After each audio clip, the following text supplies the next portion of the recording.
김진의 돌직구쇼에 오신 여러분 반갑습니다. 김진입니다. 저는 오늘도 이곳 광화문 청계광장에 나와 있습니다. 추미애 법무부 장관과 윤석열 검찰총장 간의 긴장감이 극에 달했습니다.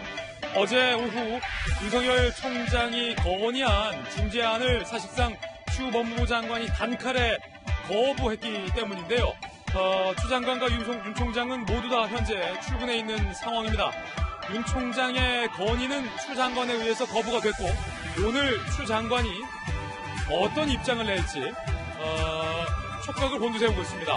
아마 저희 돌직구쇼 시간 안에 추 장관 측과 윤 총장 측의 입장이 모두 다 나올 것으로 예상이 되고 있습니다. 잠시 후에 따끈따끈한 뉴스 전해드리겠습니다.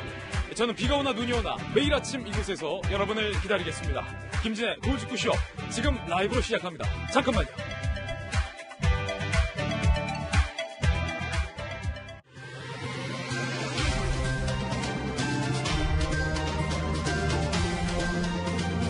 신문 읽어준 남자입니다. 어제 추 장관이 윤 총장의 중재안을 단칼에 거부함에 따라 오늘 법무부가 어떤 입장을 낼지, 추미애 장관이 어떤 입장을 낼지가 주목되고 있습니다. 애초에 추 장관이 밝혔던 최후 통첩이 오늘 오전 10시까지였기 때문에 윤 총장의 추가적인 입장이 나오지 않는 한 추 장관은 어제 윤 총장의 제안에 대해서 사실상 불복인 것으로 판단할 것으로 예상이 되는데요. 추 장관의 입장이 나오면 생방송으로 전해드리겠습니다. 오늘 조간신문 어떤 뉴스 보도하는지 저와 함께 하시죠. 먼저 동아일보입니다. 부동산 위선, 혼란 민심, 분란 여권, 언어 유희를 동아일보가 일면 헤드라인에 적용했군요. 혼란 민심, 분란 여권. 다주택 매각하라 총리도 지시를 했습니다. 하지만 민심은 쉬이 사그라들지 않고 있습니다. 특히 고위공직자들이 정부의 정책 기조와는 상반되게 다주택들을 보유하고 있는 것들이 하나둘 알려지면서 이 민심에 불이 났습니다. 그런데 오늘 동아일보 취재 기사 내용 중에는 다주택을 매각하라는 총리의 지시에도 불구하고 특히 공무원들 사이에서 승진을 포기하느니 차라리 주택을 파느니 차라리 승진을 포기하겠다라는 기류까지 감지되고 있다고 합니다. 잠시 후에 부동산 이슈 상세하게 짚어드리겠습니다. 다음 신문입니다. 이번엔 한국일보입니다. 지자체장 중에서 제2의 노영민이 많다고 한국일보는 일면에 떡하니 박았습니다. 서울의 똘똘한 한 채, 이철우 경북지사, 송하진 전북지사, 이용섭 광주시장, 권영진 대구시장, 이시종 충북지사가 그렇다. 몸은 지역에 있는데 재산은 서울에 있는 행태에 대해서 한국일보가 날카롭게 꼬집었습니다. 다음 신문입니다. 이번엔 한겨레 신문입니다. 추 장관이 사진을 올렸습니다. 절에 간 사진을 올렸습니다. 이 사이에 윤 총장은 고검장이 지휘하는 수사팀을 별도로 꾸리자라는 제안을 했습니다. 단 윤 총장 본인은 수사에서 손을 떼겠다라고도 밝혔는데 이 중재안 건의에 대해서 추 장관은 장관의 지시를 불이행한 것이다 라며 단칼에 윤 총장의 건의를 즉각적으로 거부했습니다. 오늘 오전 중에 잠시 후 어떤 지시를 할지 주목되고 있습니다. 그리고 추 장관의 어떠한 지시가 나올 때 윤 총장이 그 지시에 대해서 어떻게 할지도 관건입니다. 오늘 저희 돌직구쇼 생방송 시간이 상당히 중요한 이유입니다. 다음 신문입니다. 이번엔 중앙일보입니다. 내일부터 교회에서 예배는 되지만 함께 국수 먹거나 모여서 성가대 연습하거나 구역예배 드리거나 소모임하는 게 모두 금지됩니다. 그리고 해수욕장 전국 25곳에서 야간에 치킨과 맥주를 먹으면 벌금을 내게 됩니다. 최고 300만 원까지 내게 됩니다. 코로나 때문에 이렇게 됩니다.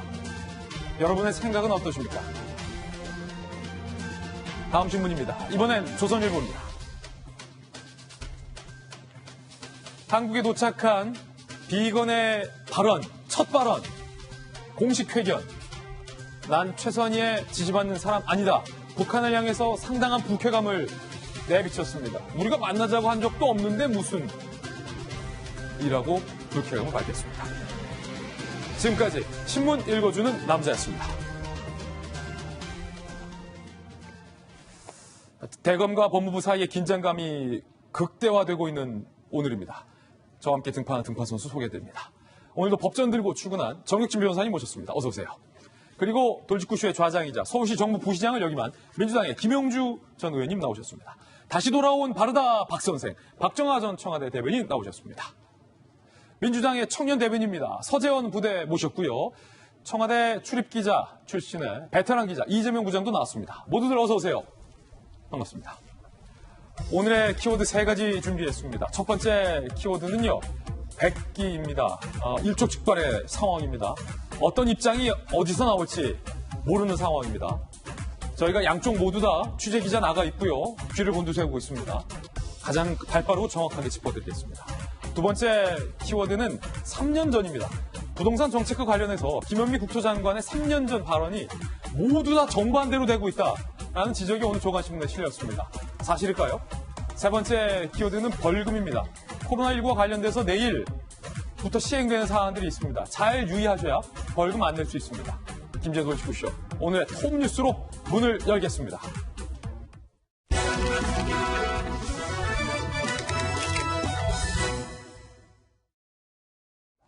톱 제목을 이렇게 썼습니다. 함께 보시죠. 추 장관의 단호한 거부, 윤 총장은 다시 벼랑에 라고 제목을 달아봤습니다. 윤석열 총장이 건의한 나름의 중재안에 대해서 추 법무부 장관이 단칼에 거부를 했습니다. 두 사람 모두 현재 출근을 해 있는 상황입니다. 오늘 양쪽에서 입장은 아직 안 나왔는데요. 추 장관이 아마 입장을 낼 것으로 보입니다. 저희 돌직구쇼 생방송 시간 중에 나올 것으로 예상이 되는데요.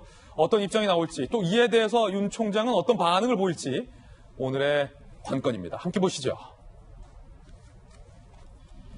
윤 총장의 건의를 추 법무부 장관은 일단은 거부했습니다. 장관 지시를 그대로 이행해야 한다라고 밝혔습니다. 윤 총장이 제안한 건의한 내용은 이렇습니다. 기존 수사팀을 포함한 그러니까 중앙지검의 수사팀 그대로 포함해서 독립적 수사본부를 구성하자. 다만 이성윤 중앙지검장이 수사를 지휘하는 게 아니라 고검장이 수사를 지휘하는 방식을 택하자. 나는 보고만 받겠다. 그러니까 윤 총장 스스로도 수사 지휘에서 손을 떼고 이성윤 중앙지검장도 손을 떼라. 고검장이 맞자. 라는 중재안을 건의한 겁니다. 그런데 법무부 장관은 어제 오후 7시 52분에 사실상 수사팀 교체, 변경 포함되어 있으므로 문헌대로 장관의 지시를 이행하라라고 윤 총장의 건의를 거부했습니다. 6시 12분에 윤 총장의 입장문이 나왔고 7시 52분에 추 장관의 거부 입장문이 나왔기 때문에 상당히 빠른 시간에 추 장관이 윤 총장의 건의를 거부한 겁니다. 윤 총장의 윤 총장의 건의안을 추 장관은 왜 거부했을지에 대해서도 오늘 조간신문들이 분석을 하고 있습니다. 함께 보시죠. 추 장관 입장에서는 윤석열 총장의 이 건의안이 이성윤 중앙지검장을 사실상 수사에서 배제하는 것이다라고 해석해서 거부했다는 여론이 많습니다. 당초 지시대로 이성윤 팀을 밀어붙여서 절대 복종을 요구하는 것이다라는 조간신문들의 해석이 오늘 많이 나와 있습니다. 이에 대해서 여권 인사들은 반발하고 있습니다. 최강욱 열린민주당 대표는 특임검사란 용어만 쓰지 않은 꼼수를 윤 총장이 부렸다. 상급자 지휘감독 받지 않는 독립적 수사를 지휘한 점에 대한 반항이다라고 비판했고 황희석 전 법무부 인권국장은 독립수사본부 푹 비웃었습니다. 이것 받는다면 윤석열과 검찰은 장관 지휘 어겨도 법무부는 적당히 핸들링할 수 있다는 표준을 만드는 셈이다라고 주장을 했습니다. 정반대 해석도 나왔습니다. 검찰 출신의 한 변호사는요. 대검과 법무부가 협의하고 총장이 받아들인 건의 내용인데도 추 장관이 수용하지 않았다는 건 이해하기 어렵다. 추 장관이 거부 이유를 충분히 설명해야 한다라고 추 장관을 비판하는 여론도 오늘 중앙일보 등에 보도가 되고 있는 그런 상황입니다. 자, 이 논란 이외에도 윤 총장이 건의한 그 중재안을 물밑에서 법무부와 대검이 협의한 사안을 추 장관이 뒤엎었다라는 의혹과 논란도 오늘 제기됐습니다. 그 부분은 잠시 후에 저희가 짚어보도록 하겠습니다. 일단은 박 선생님, 네. 박 대변인님, 지금 추 장관이 단칼에 윤 총장의 중재안을 거부했습니다.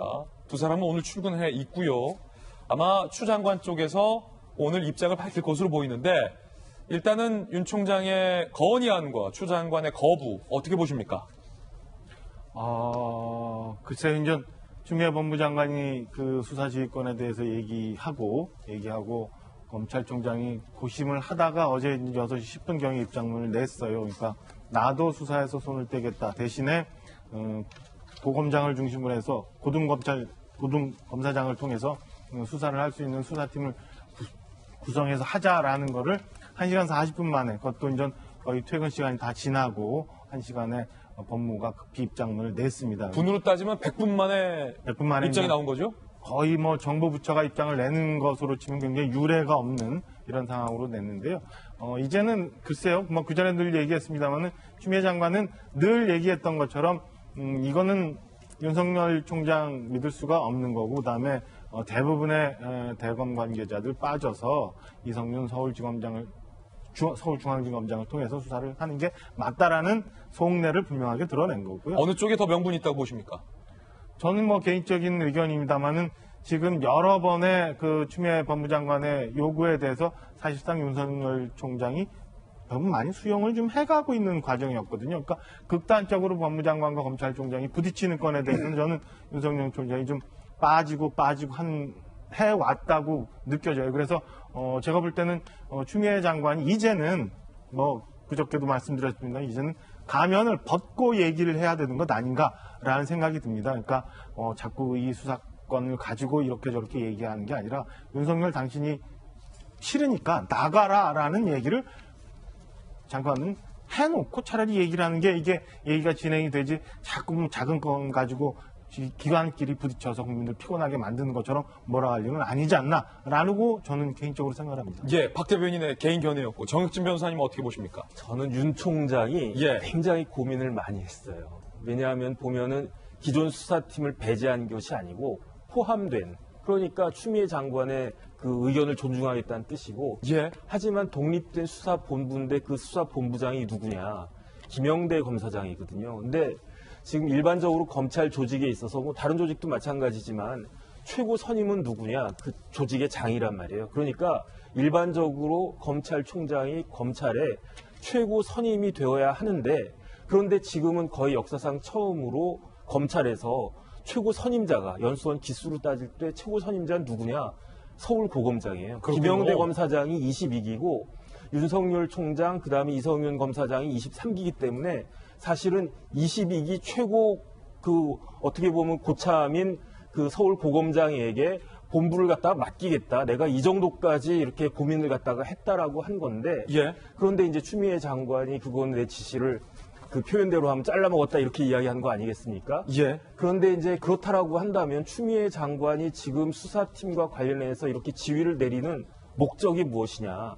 원래는 처음에 어떤 목적이라고 그랬냐면 윤석열 총장이 자기의 측근과 관련해가지고 이런저런 그 영향을 미칠 수 있기 때문에, 그러니까 제대로 된 수사가 이루어질 수 없다. 그렇기 때문에 수사팀을 이렇게 내가 해야 되겠다라고 한 것이 목적이었다라고 하면 윤석열 총장 대검에서 낸 안도 충분히 수긍할 만한 그런 안이다라고 생각이 되는데, 왜 그 안을 말도 안 된다라고 하는지, 그렇다라고 한다면 겉으로 내는 공정한 수사가 아닌 다른 목적이 있는 것이 아닌지, 지금 박정아 대변인께서 이야기하신 것 같은 그런 의심을 사실은 사지 않을 수 없는 그런 상황이다. 여기에 논란이 하나 더 더해졌습니다. 어제 오후에 한 보도가 떴습니다. 그 보도 내용은 윤 총장이 추 장관에게 건의한 이 내용, 지금 여러분이 보셨던 이 내용은 사실상 물밑에서 법무부와 대검이 합의를 한 내용이다. 합의를 해놓고 법무부에서 대검 측에게 먼저 언론에 공개할 것을 요청까지 했는데, 어찌된 일인지 추 장관이 이를 뒤집었다라는 보도 내용이었습니다. 이에 대해서 어제 늦은 시각 법무부는 전혀 사실이 아닌 오보다라고 즉각 부인을 했는데요. 조금 전 대검에서 그거 오보 아니다라는 입장을 내서 진실 게임 양상이 돼버렸습니다. 자, 대검에서는 윤 총장이 건의한 절충안은 법무부와 대검 고위 간부들의 협의를 거쳐서 나온 합의안이다 라고 오늘 입장을 냈습니다. 법무부 대변인은 어제 그건 오보라고 한 바 있는데, 어제 오후에 오보라고 밝혔던 법무부 입장이 나와 있는 상태에서 대검이 오늘 오전에 저렇게 입장을 냈다는 것은 법무부가 거짓말을 하고 있다라는 식으로도 해석이 될 수 있는 일이기 때문에 법무부와 대검, 기관 간에 하나의 팩트를 두고 서로 다른 이야기를 하는 양상이 됐습니다. 아직까지는 어느 쪽 발언이 진실이다라고 단정할 수는 없는 상황이라는 것 분명히 중립적으로 말씀드리고요. 다만 판단은 우리 국민 여러분께서 해주시리라고 생각이 듭니다. 그러면서 대검 대변인실에서 오늘 한 가지 설명을 곁들였습니다. 이제 앞으로 수사가 어떻게 되느냐와 관련된 대검의 설명이었는데요. 지휘권 발동 이후, 그러니까 추 법무부 장관의 지휘권 발동 이후 독립수사본부 설치 제안을 받고 이를 전폭 수용했고 어제 법무부로부터 공개 건의해달라는 요청도 받았다라고 상세한 설명까지 곁들인 상황입니다. 지금 진실 게임인데 김영주 의원님, 네. 법무부에서는 이 기사가 오보라고 하고 대검에서는 조금 전에 그거 오보 아니다. 분명히 법무부에서 언론에 먼저 공개해달라는 요청까지 했다라고 상반된 이야기를 하고 있는데 어떻게 된 겁니까 이거? 이렇게 저는 잘 알 수는 없습니다만은 이제 대검 대변인실에서 이렇게까지 얘기했다 그러면 또 일부 언론에서는 그런 구체적인 그 작업을 했던 누구랑이라고 하는 것까지 나오고 있는 상황 같아요. 이제 그렇다면 그런 부분들은 이제 공은 오히려 법무부 장관한테 가고 있는 거 아닌가 싶습니다. 실제적으로 저는 그 여당과 또 장관이 민주적 통제라고 하는 말을 많이 쓰는데 사실은 민주적 통제라고 하는 말을 쓰려면 이와 같은 말하자면 검찰총장이 제안하는 그 제안이 수용되는 것이 민주적 통제의 하나의 과정이 될 수 있겠다. 예를 들어서 말하자면 검찰총장의 측근과 관련된 거니까 그런 왜곡될 수 있는 의혹들을 불식시키기 위해서 장관이 지휘권을 행사하고 그에 대해서 총장이 받아들이면서 그렇다면 이렇게 더 투명하게 하겠다는 것을 수용하는 것으로서 일단락이 돼야 되죠. 예. 근데 그렇지 못하고 실제적으로 보면 정과 사를 나누면서 장관이 절에까지 가가지고 나는 올바르고 그쪽은 사사롭다, 사악하다 이렇게 얘기하면서 실제로 내용을 알고 보면 누가 정이고 누가 산지 모르게 이렇게 되는 것은 바람직하지 않고 사실 민주적 통제라고 하는 것은 그 통제 권한이 장관한테 있는 게 아니고 국민한테 있는 것이죠. 만약 이 일이 올바르지 못하다면 국민이 심판할 거라고 보여집니다. 예, 김영주 의원님의 어떤 개인 견해라는 거 다시 말씀드리고요. 지금 오늘 서재원 부대 나오셨는데 이게 어떻게 된 겁니까? 일단은 만약에 대검 측 주장이 사실이라면 법무부가 사실상 다 합의를 해놓고 언론에 대검으로 먼저 요청을 해달라는 요청까지 해놓고서 그 요청을 따라서 윤 총장이 건의를 했는데 추 장관이 이를 뒤집은 양상이 돼버리는 거고 네. 만약에 법무부의 주장이 사실이라면 대검이 오해를 하고 있거나 사실이 아닌 내용을 지금 오늘 오전에 이야기를 했다라는 결과가 돼버리기 때문에 양쪽 다 충격적이거든요. 과연 진실이 어느 쪽에 있는지는 아직으로서는 예단할 수 없을 것 같은데 서부대의 판단은 어떻습니까? 이제 저도 그렇고 일반 시청자들도 그렇고 약간 그 문외한이라기보다 이게 경험이 없으신 분 입장에서는 이 부분에 있어서 이게 이렇게까지 서로 이렇게 진실 게임을 논의할 정도인가라고 생각이 드는 게 있고 느낌 자체가 무슨 그 정치권에 협상하듯이 이렇게 안을 던져주면 또 새로운 안을 절충하고 이 본질을 계속 놓치고 있는 것은 제가 수사 지휘를 하라고 지시했지 않습니까? 그러면 수사 지휘를 만약에 윤석열 총장 답다면은 저는 수사 지휘를 하고 지금 서로 간에 냉정하게 말씀드리면 불신이 있는 거잖아요. 그러니까 누구라기보다는 수사본부가 독립수사가 아니라 비독립이라고 보시는 것 같고 법무부에서는 대검은 또 서울중앙지검장이 또 이제 좀 다른 의도가 있지 않냐라는 그런 의도인데 저는 조금 대검 입장에서 개인적으로는 일단은 법무부 지휘체가 있으면 수사를 하고 만약에 거기서 문제가 있으면 거기서 대검이 좀 더 다시 문제 제기해서 그럼 또 다시 절충안을 내야 된다. 이게 좀 합리적이지 않을까 단계적으로 그렇게 생각이 듭니다. 예, 양쪽 기관 사이의 진실 공방 오늘 법무부의 해명이 아직 나오지 않은 상황이기 때문에 아마 추 장관의 입장과 이 논란과 관련된 법무부 해명이 나올 것으로 예상이 되는데요. 나오면 저희가 보도를 해드리겠습니다. 자, 그런가 하면 또 하나의 논란이 더 얹어졌습니다. 뭐냐면 어제 최강욱 열린민주당 대표가 법무부 알림이라며 글을 하나 올렸습니다. 그런데 그 글을 법무부는 기자들에게 공지를 한 적이 없습니다. 다시 말해서 논란의 핵심은 최강욱 대표가 추 장관이 작성 중인 입장문을 사전에 알고서 미리 올린 것 아니냐라는 논란이 일고 있습니다. 물론 당사자들의 해명도 준비했습니다. 함께 보시죠. 오늘 여러 조간신문에서 의혹을 제기하고 있는 부분은 추미애의 입장문을 최강욱이 먼저 알았다. 당도 다른데 추 법무부 장관 수사지휘권 발동, 법무부 내부 논의 과정, 법여권 인사들에게 유출된 것 아니냐라는 의혹을 여러 조간신문들이 제기하고 있고요. 최강욱 대표가 추 장관, 윤 총장 절충안 거부 의사 밝힌 지 2시간 뒤 오후 10시쯤 법무부 알림이라며 SNS에 게재를 합니다. 내용은 이렇습니다. 법무부 알림. 법상 지위를 받드는 수명자는 따를 의무가 있고 이를 따르는 것이 지휘권자를 존중하는 것이다. 존중한다는 입장에서 다른 대안을 꺼내는 것은 공직자의 도리가 아니다. 검사장을 포함한 현재의 수사팀을 불신임한 이유가 없다. 라는 내용을 최강욱 대표가 올린 겁니다. 그러면서 그에 대한 해설을 본인이 밑에 달았는데요. 공직자의 도리 윤 총장의 가장 부족한 지점이다.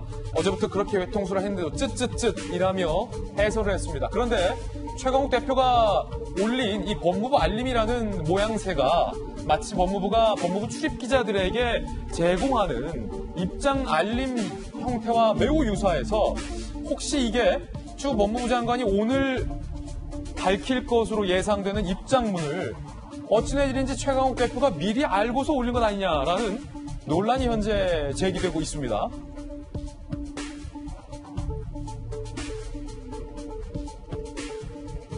언론 배포 메시지는 법무부의 이러한 내용이었고요.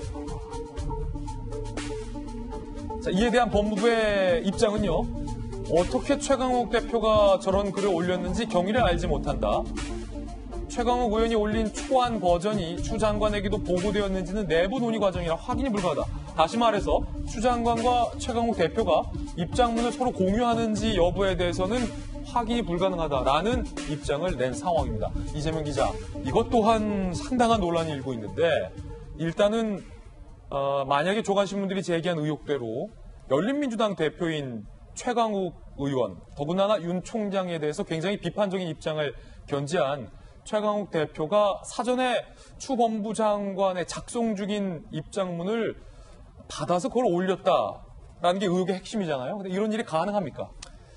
이게 사실관계가 확인되지 않은 상황이기 때문에 사실을 전제로 얘기하는 건 좀 이제 무리가 있을 것 같습니다. 다만 법무부 알림이라는 형태가 어제 나왔었죠. 실질적으로 나왔었는데 그게 뭐냐면 윤석열 총장이 이제 중재안을 냈었죠. 마지막 중재안을 볼 수 있는데 결국 특임검사가 거부당한 이 상황에서 현재 수사팀을 포함해서 특별수사본부로 형태로 공정하게 수사를 하자. 이게 마지막 절충안이었는데 거기에 대해서 이제 결국 추미애 장관이 최종적으로 거부를 했죠. 그러면서 아까 보신 것처럼 법무부 알림이 있었습니다. 그 알림 내용은 뭐냐면 특별수사본부도 결국은 수사팀을 교체 변경하는 거기 때문에 받아들일 수 없다. 그야말로 내가 그러니까 수사지휘권에 써 적혀 있는 그대로 다시 말해서 서울중앙지검이 현재 수사팀이 수사하는 그것을 그대로 인정해라. 이렇게 마지막 알림을 이제 냈던 거죠. 그런데 그 전에 최강욱 대표, 열린민주당 대표가 같은 형태, 그러니까 법무부 알림이라고 공지를 했는데 그건 전혀 다른 내용이었죠. 오히려 굉장히 강한 내용이었죠. 그러니까 다른 대안을 꺼내는 건 공직자의 도리가 아니다. 이렇게 굉장히 어떻게 보면 윤석열 총장을 정면으로 비판하는 그런 내용이 담긴 알림 올렸는데 자, 이게 법무부의 실제 초안인 건지 아니면 법무부가 논의한 적은 없지만 실무자선에서 얘기했던 건지 아니면 전혀 그런 적도 없는 건지는 알 수 없는 상황입니다. 최강욱 대표 스스로는 헛다리를 짚었다. 그저 SNS에 떠돌고 있는 얘기를 올린 것뿐이다. 이렇게 얘기를 했는데 아, 그렇군요. 그렇기 때문에 사실관계는 알 수 없지만 근데 상당히 법무부 내에서 논의됐을 얘기 중에 하나가 아니냐 이런 의혹이 있다 보니까 진중권 전 교수 같은 경우는 이거는 국정농단 사건이다. 왜냐하면 법무부에 굉장히 중요한 문건들이 외부 유출된 거기 때문에 그렇게까지 얘기하고 있는데 이거 역시 이제 사실관계는 좀 더 지켜봐야 될 것 같습니다. 이 의혹에 대한 최강욱 대표의 본인 입장도 저희가 준비했습니다. 함께 보시면서 이야기 나눠보죠. 썼다 지운 법무부 알림, 최강욱 대표는 완전히 헛짚었다? SNS에 올린 법무부 알림 30분쯤 뒤 삭제했습니다. 법무부 입장문에 가안이 유출된 것 아니냐라는 논란에 대해서 최 대표는 이렇게 얘기했는데 완전히 헛짚었다. SNS 살피다가 언뜻 올라온 다른 분의 글을 복사해 잠깐 옮겨 적었을 뿐이다. 법무부 가안이 존재한다는 점은 기사 보고 처음 알았다. 참 어이없지만 저들의 또 다른 음모와 출구 전략이 보이게 말씀드리는 것이다 라고 본인의 입장을 밝혔다는 것 말씀드리는데요. 아직은 사실로 단정할 수 있는 것이 하나도 없다라는 건데 박정화 대변인께서 그래도 어제 인전 오늘 조간신문 일각에 보면은 법무부 실무 관계자들은 지금 최강 열린민주당 대표가 올린 초안이라고 하는 것 확인되지는 않았습니다만 초안이라고 확인되지 않은 그 초안이라고 하는 것에 대해서 본인들이 어디선가 유출이 됐다라고 인정한 부분들도 있어요. 그렇기 때문에 최강욱 대표가 주장하는 것처럼 저게 그냥 SNS에 누가 썼는지 모를 정도로 흘러다니던 글이 아니라 법무부로부터 나왔다고 주장할 수 있는 근거는 분명히 있습니다. 근데 이게 앞서 우리가 그 얘기했던 것과 연관되기 때문에 굉장히 사실은 그 중요한 부분이라고 생각하고요. 저 순전히 개인적인 생각이고 제 가설대로 한다면 어제 인전 그 대검에서 입장문을 발표를 하고 이에 대해서 소위 말하면은 법무부 장관과 검찰총장이 극단의 상황으로 너무 치닫으니까 이에 이 긴장 관계를 좀 그 모양을 만들어가는 과정 속에서 어떤 협의안을 만들어내서 제안을 했는데 법무부가 단칼에 아까 보신 것처럼 총장의 건의사항을 사실상 받아들일 수 없다라는 입장문을 밝히면서 좀 뭉개했는데, 그러니까 소위 말하면 모양을 만들어가는 게 좋겠다라는 실무진의 그 수순에 의해서 진행되고 있었는데 법무부가 의외로 이 협의했던 거라고 추정되는 안을 거부하고 강하게 반발을 하게 된 거거든요. 근데 문제는 그 100분 동안에 지금 만약에 최강욱 대표가 올렸던 글이 사실이라면 처음에 법무부와 검찰이 만들어서 내기로 했던 협의안에 대해서 법무부가 반발하는 반박문이 처음에는 법무부 내에서 검토된 게 아니라 오히려 최강욱 대표라는 또 다른 그 법무부 밖에 있는 사람, 여권 민주당 밖에 있는 사람과 얘기가 되어서 더 강하게 톤을 정리해서 입장이 나왔을 수도 있다라는 충분한 합리적 의심을 할 수 있기 때문에 굉장히 위험스러운 상황까지도 저는 가고 있다고 보여지는 거예요. 그러니까 이 최강욱 대표가 최초 올렸던 법무부가 만들었다는 초안이 어떤 연유로 나왔는지, 왜 그게 최강욱 대표가 글을 올려서 여러 사람이 글을 올렸는지 이렇게 한다면 해명을 해야 될 필요가 있는 거고, 왜 그게 최강욱 대표가 처음에 글을 올려서 SNS에 올린 것, 과연 법무부 안에서 검찰총장의 건의안을 반박하는 글이 어떻게 최강욱 대표에게 언론에게 발표되기 전에 전달이 됐으며, 혹은 그렇다면 진중권 교수가 의심하는 것처럼 옛날에 최순실이 개입했던 것처럼 이게 무슨 정부가 발표하는 문안에 전혀 밖에 있는 사람이 개입해서 의견을 전했던 건 아닌지, 이런 여러 가지 합리적인 의심에 대해서 전 해명을 해야 되고, 이게 만약에 제가 말씀드리는 가설처럼 간다면 굉장히 심각한 상황이라고 저는 보고 있습니다. 물론 여러 가지 지금 가정을 건너뛴 상황이기 때문에 박정화 대변인의 개인 의견에 대해서 지금 아직은 사실로 단정된 것이 없다라는 말씀 다시 한번 말씀드립니다. 법무부도 최 대표도 부인하고 있기 때문에 이 부분은 조금 더 추가적인 사실관계 확인이 필요하다는 말씀 다시 한번 드리고요. 윤 총장의 인사청문회 때의 질의응답 중에 이 대목이 다시 회자되고 있다고 합니다. 직접 들어보시죠. 법무부 장관이 어떤 형태든지 검찰총장에 대해서 지위를 행사했다, 공식적으로 그런 얘기를 들은 적이 있습니까? 그런 사례가 좀 있어요? 흔한 일은 아니라고 생각합니다. 구체적 사건에 대한 법무부 장관의 지시에 관련해서 총장에게 지시를 하면 총장이 들어야 됩니까? 안 들어야 됩니까? 그건요? 원칙적으로 검찰청법의 해석상 장관이 총장에게 직접 지휘권을 행사해야 되고요. 네. 그리고 그 지휘가, 그리고 그 지시가 정당하면 따라야 되고 정당하지 않으면 따를 의무가 없다고 생각합니다. 보통 이제 윤석열 그러면 사람에 충성하지 않는다, 조직에 충성한다, 이렇게 많이 알려져 있어요. 조직의 명령이 유효할 조직을 때도 그냥 있습니다. 아낀다, 사랑한다 이렇게만 말씀을 드렸고, 충성이라는 말은 원래 국민과 국가밖에 없는 거라고 맞습니다. 생각합니다. 아니, 제가 헌법과 법률이 위배되면 조직의 결정 명령에 따르지 않는 게 항명이 아닙니다. 지난해 인사청문회 과정 중에 나왔던 발언 다시 한번 들어보셨습니다. 잠시 후에 법무부의 입장이 나오면 저희가 다시 한번 생중계로 법무부의 입장에 대해 소개를 해드리겠고요. 잠시 후에 토크도 이어가겠습니다. 이번에 저희가 준비한 두 번째 이슈를 먼저 소개해드립니다. 농산 총력전과 시장의 냉소라고 제목을 달아봤습니다. 특히 노영민 비서실장을 포함한 정부의 고위 공직자들이 정부의 부동산 정책 기조와는 정반대로 다주택을 보유하고 있는 것으로 최근에 알려지면서 민심은 굉장히 이반되는 현상을 보이고 있는데요. 정세균 국무총리는 고위공직자들에 대해서 속히 다주택을 정리하라는 사실상의 명령을 했습니다. 들어보시죠. 고위공직자들이 여러 채의 집을 갖고 있다면 어떠한 정책을 내놓아도 국민들의 신뢰를 얻기가 어렵다고 생각합니다.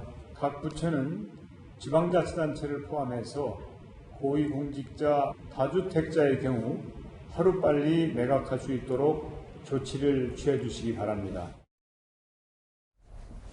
총리까지 나서서 고위공직자들에게 하루빨리 집을 매각하라라고 사실상 경고를 한 셈입니다. 오늘 한 조간신문에 공직사회에서 과연 어떤 반응이 나오고 있는지도 취재가 됐습니다. 어떤 반응일까요? A부처 고위공직자는 승진이 내게는 자아실현일 수 있지만 집 팔아서 가족이 피해주긴 싫다. 이 말은 안 판다는 거죠. 안 판다. 승진을 포기하겠다. B부처 공무원은 중앙일보 기자들에게 국장 승진 대상이 과장급 공무원이 모이면 집 팔았는지부터 물어본다. 서 과장 집 팔았어? 난 안 팔았어. 능력보다 부동산 매각 여부가 평가 기준 정상이냐라고 인터뷰를 했습니다. 다주택자들은 우리가 무슨 죄냐라는 반응도 조선일보 기자들에게 나와 있는데 더불어민주당의 한 의원은요. 부모가 살고 있는데 당장 나가라고 부려저지라는 거냐. 못 판다. 아무리 정세균 선배가 말해도 못 판다. 우리 부모님 살고 있다.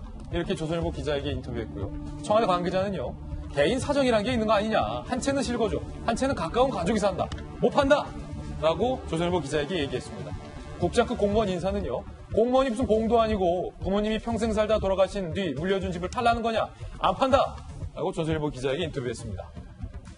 여권 관계자는 사정 다 봐달라고 할 거면 지금 권력을 내려놔야 한다. 돈도 권력도 갖겠다고 하는 건 말이 안 된다라고 반발을 하고 있는 그런 상황입니다. 지금 이재명 기자, 중앙일보, 동아일보, 그리고 조선일보 등등 또 경제지에서도 고위공직자들과 공무원 사회 그리고 청와대 관계자들의 어떤 반응까지 나와 있는데 총리까지 나서서 집하려고 명령했지만 녹록치는 않아 보여요. 예, 고위 공무원들 입장에서는 굉장히 신문 제목을 보니까 우리가 봉이냐 이런 제목도 달고 했는데 관료 사회에서는 지금 부동산 대책이 먹히지 않는 게 마치 관료들이 다주택을 갖고 있기 때문인 것처럼 몰아가는 거에 대해서 약간 반발 심리가 분명 있을 것 같습니다. 다만 이제 지금 당정청이 지금 앞장서서 다 이렇게 한 주택만 남기고 다 팔아라 이렇게 강요하고 있는 것 자체는 어떻게 보면 집값이 계속 폭등하는 근본적인 원인은 아니지만 지금 민심에 그냥 불을 지른 면이 분명히 존재하기 때문에 왜냐하면 부동산 위선이다 이렇게 말할 정도로 공직자들조차도 집을 다주택을 해결하지 않으면서 나머지 다주택자들만 범죄시하는 건 분명히 문제가 있겠죠. 그런 점에서 이제 그런 걸 강조하고 있는 건데 물론 이건 분명히 한 신문도 이렇게 해석을 했던데 집값을 잡는 대신 민심을 잡는 것 아니냐 정치적 이벤트다 이런 이제 약간 비판적인 논조도 있었는데 약간 본질하고는 거리가 있는 건 틀림없어 보입니다. 그러니까 지금 왜 21번째 부동산 대책이 계속 먹히지 않는지 시장에서 왜 제대로 반응하지 않고 오히려 역효과가 나는지 그거를 이제 그 원인을 진단하고 그 해법을 찾는 게 지금 가장 중요한 문제인데 사실 그게 이제 녹록치 않다 보니까 그럴 수 있지만 오히려 공직자들의 다주택 자체가 현재 지금 부동산 폭등의 문제인 것처럼 몰고 가는 건 약간 문제가 있고 그러니까 대책 앞으로 나올 22번째 대책의 신뢰성을 높이는 차원에서는 공직자들이 솔선수범해야겠지만 그렇다고 해서 그 대책이 진짜 시장에 먹힐 것이냐 그건 다른 문제이기 때문에 물론 이제 이런 어떤 부동산 위선을 해결하는 것도 필요하지만 지금 가장 중요한 건 역시 부동산 대책이 왜 시장에서 제대로 반응되지 않는지 그거에 대해서 면밀히 따지는 게 먼저 아닌가 이런 생각이 분명히 듭니다. 예, 이재명 기자의 어떤 개인 견해였고요. 그럼에도 불구하고 총리는 다주택을 팔아라라고 강조한 상황에서 며칠 전에는 노영민 비서실장의 케이스가 논란이 됐고 그리고 나서는 윤호중 사무총장 그리고 나서는 박병석 국회의장의 케이스가 논란이 됐는데 오늘은 김주원 청와대 민정수석의 케이스가 도마 위에 올랐습니다. 왜냐하면 청와대와 정부에서는 부동산 시장의 근본적인 원인 중 하나로 다주택자들을 꼽았기 때문에 청와대의 정책 기조와 정반대로 다주택자를 보유하고 있는 공직자들이 지금 논란이 되고 있는 겁니다. 김주원 민정수석이 똘똘한 두 채를 갖고도 침묵하고 있다라고 오늘 여러 조간신문에서 지적을 했는데요. 김주원 민정수석은 서울 강남 도곡동 아파트와 서울 송파 잠실 아파트를 두 채를 보유하고 있는데 시세가 2020년 6월 기준으로 32억 7,500만 원. 최근 1년 만에 아무것도 안 하고 부동산을 보유하고 있다는 이유로 7억 원가량의 시세 차익을 본 셈이 됐다는 얘기입니다. 그런데 아파트를 팔지 안 팔지, 다주택을 왜 갖고 있는지에 대한 이유 등에 대해서 청와대 민정수석인데 아무런 입장 표명을 하지 않고 있어서 논란이 되고 있는 상황입니다. 서부대. 네. 송파와 강남 도곡동, 잠실과 도곡동에 두 채를 갖고 있는데 이게 청와대가 지금까지 다주택이 문제다. 다주택을 팔아라. 그리고 민주당에서는 총선 전에 서약까지 했잖아요. 아마 서부대도 이번 총선 출마했으니까 서약을 했을 것 같은데 다주택자들은 집 팔고 1주택만 갖기로. 그런데 이렇게 솔선수범을 해야 되는데 알고 봤더니 고위공직자들이 다 2주택, 3주택을 갖고 있더라가 지금 논란인데 더군다나 비서실장뿐만 아니라 민정수석이 지금 아무런 입장을 밝히지 않고 있어서 지금 논란이 되고 있어요. 지금 이 부분은 사실 이게 앞서 말씀하신 것처럼 이게 집값을 잡아야 되는 것도 있고 이제 청년을 포함해서 집을 좀 사고 싶은 분들이 좀 편하게 살 수 있는 환경이 안 된 거에 대한 문제 제기를 하셔야 되는데 지금 이제 계속 보면 여론이든 어떤 그 시민단체든 보면 다주택자를 무슨 제약시해서 하는 부분에 있어서는 저는 이건 해결점이 아니다. 만약에 이런 식으로 가잖아요. 그럼 예를 들어 과거 사례를 봤을 때 뭐 IMF든지 아니면 글로벌 금융위기 때 부동산 값이 일시적으로 하락했잖아요. 그럼 그럴 일은 없겠지만 행여 내년 1년에 코로나19 이후에 경제가 무너져서 아파트 가격이 떨어지면 저렇게 등등 밀려서 또 고점에 매도했다면 더 허탈하거든요. 그래서 저는 이 부분은 정치권도 그렇지만 뭐 고위공직자 이 법이잖아요. 우리가 맨날 2주 전에 3주 전에 또 이야기한 자유잖아요. 자유. 국회의원 또 자유의 의사에서 하는 것인데 저도 자기 돈을 가지고 주택 사는 건 문제가 없는데 진짜 이해상충의 문제 그리고 신뢰의 문제면 주식 백지 신탁이라든 어떤 법적인 장치를 마련하고 정책적인 문제를 어떤 해결책을 해주셔야 되는데 다주택자가 있다고 그러면 만약에 이명박 정부 때는 집이 폭락했는데 그때는 무주택자가 어떻게 보면 제약시 되진 않잖아요. 그래서 이런 부분에 있어서는 좀 언론도 그렇고 저는 정치권도 저렇게 바람직하지 않게 가고 있다라는 거죠. 아니 그 말씀인즉슨 청와대와 정부에서는 다주택이 부동산 시장 상승값의 주요 원인 중에 하나다라면서 다주택을 잡아야겠다는 정책 기조가 잘못됐다는 말씀이세요? 그러니까 다주택자가 문제가 아니고 주택을 또 살 수 있게 만드는 환경을 못하게 만드는 그 정책의 부작용에 대해서 문제 제기를 하는 것이거든요. 말씀드렸지만 우리가 자유주의 사상에서 자기가 개인의 돈으로 해서 지금 현재는 고위공직자가 다주택을 가지면 안 된다는 법적인 그런 조항이 없기 때문에 이런 부분에서는 권고사항은 가능하지만 이것을 어떤 제도적인 틀을 얘기하지 않고 저런 식으로 뭐 이렇게 단기적인 정책으로 해결하거나 아니면 행동이라든지 뭐 신뢰 솔선수범으로 해서는 주택 가격이 잡힐 수가 없다라는 거죠. 총리의 지시에도 고위공직자들 중에서 다주택을 못 파는 이유가 있다라는 입장을 낸 혹은 그런 입장에 대해서 취재가 된 사례들도 있습니다. 함께 보시죠. 예컨대 홍남기 경제부총리는 두 채인데 경기의왕과 세종시 분양권. 세종시 분양권 전매 제한으로 매각이 어려워서 입주 뒤에 처분할 예정이다라는 입장을 내놨고요. 강경화 외교부 장관은 세 채, 서울 관악구 다세대, 서울 서대문구 단독, 종로 오피스텔. 관악구는 모친, 서대문구는 가족, 오피스텔은 남편. 그리고요. 추미애 법무장관은 서울 광진구와 서울 영등포구 오피스텔. 오피스텔은 집무실 용도, 문제되지 않는다고 판단. 각기 다른 사유가 있다는 건데, 김용주 의원님.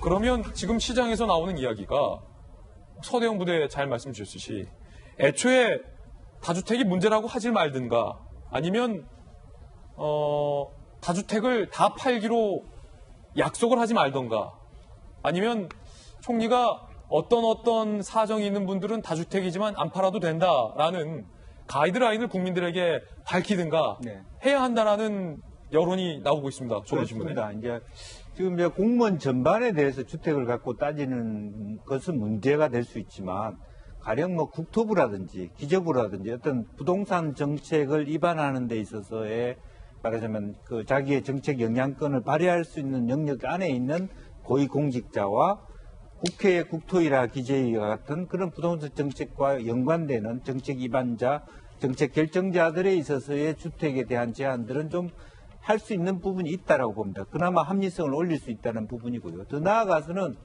실제적으로 홍남기 부총리처럼 하고 싶어도 할 수 없는 사람의 경우 실제로 거주하지 않으면서 투기 목적으로 사용하지 말하자면 사 있는 것은 빨아라라고 하는 전제의 명확한 진짜 집을 말하자면 살고 있고 부모가 물려주셔서 실제 살고 있는 집에서도 억지로 팔아 매체다. 이게 불합리한 측면이 분명히 있는 거고 더 중요한 것은 실제로 이분들이 팔고 싶어도 고위공직자 뭐 60세 되면 끝나는 건데 나머지 끝나고도 살아갈 세상이 한 40년이 된 100세 시대예요. 그럴 때 보면 지금 현재 몇 년 공무원 더 하려고 저런 이익을 솔직히 손해보겠습니까? 예. 그런 측면이 하나 있고 두 번째는 양도세를 내려줘야 돼요. 잘 팔 수 있게. 집을 팔 수 있는 대로를 해줘야지 그러면 10억짜리를 파는데 세금을 5억 내라. 누가 팔겠습니까? 아무리 공직자라 하더라도. 그런 측면에서 저는 뭔가 우리가 이제 현재 뭐 여당에서도 지금 종부세, 보유세, 뭐 취득세 올리고 있는데 양도세도 올리고 있거든요. 그렇다면 아무도 못하게 해놓고 뭐라고 팔라고 앞뒤가 안 맞는 얘기가 됩니다. 앞뒤가 안 맞는 얘기다. 실제로 팔 수 있도록 해줘야 됩니다. 그러려면 최소한 하나의 대로는 열어줄 필요가 있다. 그런 생각이 듭니다. 나름대로 갖고 있는 집에 대해서 사연이 있고 뭐 불가피 보유하게 된 사연과 지금 팔 수 없는 그런 문제가 있지만 저는 저것도 피트가 잘못되어 가고 있다고 봐요. 예. 그러니까 그 다주택을 갖고 있는 고위공직자가 솔선수범해서 팔아야 되는 건 맞아요. 근데 그 이전에 지금 문제가 되고 있는 건 뭐냐면 청와대에 앉아있는 참모들 그다음에 장관급 이상 고위공직자들이 집사면 안 된다고 그렇게 해놓고 다주택 사지 말라고 해놓고 여지껏 다주택 때문에 부동산 이렇게 됐다고 해놓고 이제 와서는 왜 공무원들한테 약간 또 물타기 하듯이 돌리는지 저는 몰라요. 예. 고위공직자 나중에 정리를 하더라도 지금 먼저 청와대에 있는 참모들이 먼저 솔선수범하면서 다 내놓는 모습을 좀 보여줘야 그나마 국민들이 믿을 수 있는데 왜 느닷없이 고위공직자들 물론 다주택 갖고 있으면 안 되지만 그건 지금 이 국민들이 흥분해 있는 모습에 근원적인 문제는 아니에요. 노영민 실장이 왜 반포집 보유하고 청주집 먼저 팔았냐 이거에 흥분하고 있는 거고요. 예. 왜 청와대에 있는 10명의 이상의 참모들이 1년 만에 10억씩 돈을 벌었는지에 대해서 국민들이 화가 나 있는데 이제 와서 무슨 고위공무원들이 어떻게 했고 저는 이거 역시 물타기라고 보고요. 예. 이 건에 대해서는 솔직할 필요 있다고 봐요. 그래야 국민들의 분노가 좀 가라앉을 수 있다고 생각합니다. 예. 박정하 대변인 지적하신 대로 사실상 집은 사는 것이지 거주하는 것이지 사는 게 아니다라는 게 정부 당국자의 설명이었습니다. 다주택 팔아라 라는 메시지를 해놓고서 청와대 고위 관료들과 민정수석을 포함한 비서실장까지 사실상 다주택을 유지하고 있었던 것과 관련해서 지금 논란이 제기되고 있는 건데요. 이것과 관련돼서 정혁진 변호사님, 오늘 중앙일보 기사 제목이 저는 제 개인 견해가 아니라 중앙일보 기사 제목을 그냥 소개해드린 건데 집값은 못 잡고 민심 잡기 쇼. 고위공직자 1000명 판다고 집값 내리나라고 중앙일보가 썼어요. 총리의 발언 이거 다 쇼다라고 중앙일보는 기사를 보도하고 있는 겁니다. 저는 그냥 소개해드린 거예요. 어떻게 보세요? 그러니까 지금 사실은 그 집이라고 하는 것이 우리나라 사람들한테는 굉장히 애착이 가는 거예요. 그렇기 때문에 거기에 대해 그다음 이게 첫 번째는 집은 사람이 매일 가가지고 사는 장소 아니겠습니까? 다른 물건하고 틀려요. 그러니까 거기에 내 삶이 들어있고 우리 가족의 삶이 들어있고 애착이 들어있어요. 사실은 저희가 이제 충청도에 집이 한 채 있었는데요. 그 집이 저희 아버지가 태어나신 생가거든요. 근데 그거를 옛날에 철거를 갖다가 했어요. 왜냐하면 그걸 갖고 있으니까 1가구 2주택이 되니까. 하지만 그거 진짜로 한 70년, 80년 된 그런 집이었는데 그걸 철거하는 게 마음이 되게 안 좋거든요. 그다음 두 번째는 뭐가 있냐면은 똑같이 비슷한 데에서 비슷한 조건으로 시작을 갖다가 했는데 열심히 일하고 그런 걸 떠나가지고 어떤 사람이 어디에 집을 샀느냐 안 샀느냐 거기에 따라서 지금은 거의 그 할 수 없을 만큼 격차가 이만큼씩 그 나오니까 예. 그러니까 더더욱이나 그 사람들한테 상대적 박탈감, 절대적 박탈감은 그렇게 중요한 게 아닐 수도 있어요. 왜냐하면 다 같이 못 먹고 저희 뭐 어렸을 때 다 같이 뭐 그렇게 살았으니까. 하지만은 똑같았는데 누가 나보다 훨씬 더 지금 나은 상태가 됐고 내가 그거를 따라갈 수 없고 그것이 내 노력이 부족해서가 아니고 어떠한 제도상으로 그렇게 됐다라고 하면 그러면 민심이 정말로 이반될 수밖에 없는 그런 상황이 되는 거죠. 예. 자, 그 가운데 노영민 비서실장이 의도치 않은 절세 효과를 보았다라는 지적도 나왔습니다. 노영민 실장 결국에는 서울 강남 집도 팔기로 어제 입장 나왔다고 보도해 드렸는데 이게 청주 집을 먼저 팔고 1주택자가 되어서 강남 집을 나중에 팔아서 양도소득세, 집을 팔 때 내야 하는 양도세를 굉장히 많이 절세하게 됐다라는 분석 기사가 나온 겁니다. 두 가지 경우가 있어요. 만약에 먼저 2번부터 좀 보실까요? 강남집을 먼저 팔고 반포집을 청주 아파트를 팔았다면 노영민 실장은 양도소득세로 1억 9,240만 원을 내야 한다. 왜냐하면 다주택자에서 강남집을 먼저 팔았으니까. 그런데 1번의 경우 다주택 신분에서 청주 아파트를 팔고 1주택 신분에서 강남 아파트를 팔았기 때문에 양도소득세는 726만 원으로 확 줄어듭니다. 결과적으로 처분 순서에 따라서 1억 8,500만 원가량의 세금을 아꼈다라는 결과가 된 건데요. 세무 전문가, 납세자로서는 아주 합리적인 선택을 했다라고 분석을 한 상황입니다. 물론 서지현 부대, 노영민 실장이 그 다급한 상황에서 양도세가 1억, 이거 아껴야지. 일단 청주부터 팔자. 이렇게 하지는 않았겠죠, 설마. 예, 뭐 당연히, 긴박한 상황에서. 예, 당연히 아니죠. 왜냐하면 저런 부분에 있어서는 본인이 더 어떻게 보면 후폭풍이죠. 이제 국민들이 더 허탈해야 하는 거. 그래서 앞서 말씀드렸듯이 자유를 넘어서 공직자라든지 솔선수범, 즉 민심을 위해서는 저는 쇼라도 해야 된다. 이렇게 왜냐하면 민심에 저렇게 반응을 하면 행동을 해야 된다. 그리고 나서 그 행동의 이후에서 정말 민심을 달래는 게 아니고 민심이 이런 거에 대해서 고민을 하지 않는 정책적인 보완책도 고민을 해야 되는 것인데요. 저런 부분에 있어서는 그 세금을 아끼려고 하시진 않았고 말씀하셨지만 노영민 비서실장은 이제 청주의 집을 팔고 서울의 집을 못 파는 배경을 얘기했는데 이것이 국민의 눈높이에 맞지 않기 때문에 팔겠다는데 저는 이런 부분에 있어서 양도소득세는 사실 이게 얼마의 매각이 결정이 나지 않았기 때문에 금액은 상관이 없지만 이 양도소득세를 뭐 절세와 탈세는 좀 구분이 된다는 그런 법적인 걸 떠나서 좀 국민의 눈높이에서 조금 더 행동이나 그런 걸 좀 잘 해야겠다는 생각을 하고 있습니다. 예, 부동산 전문가인 김연아 미래통합당 비대위원은 이렇게 비판했습니다. 절세 전략에 충실한 선택이다. 청주집보다는 반포집이, 반포집보다는 청와대가 낫다는 것. 설마 무주택자 자격으로 로또 청약을 기대하는 건 아니냐라고 비판을 했습니다. 이재명 기자, 지금 노 실장이 설마 절세를 위해서 그렇게 팔았겠냐라는 서부대의 의견도 들었는데 그럼에도 불구하고 야당에서는 아예 이제는 로또 청약을 노리냐라는 비판하고 있는 까닭은 무엇입니까? 그러니까 뭐 얘기한 것처럼 사실 의도는 전혀 있지 않았겠죠. 다만 이제 결국 지금 보시면 그러니까 더 비싼 아파트를 먼저 팔 때 그리고 나중에 팔 때 전혀 세금이 너무 격차가 크죠. 예. 그러니까 만약에 반포집을 먼저 팔았으면 한 1억 9천 정도의 세금 나온다. 지금 이렇게 지금 전망되고 있는 거죠. 그런데 지금 팔면 한 700 정도라고. 그 격차가 너무 큰 겁니다. 그래서 이게 사실은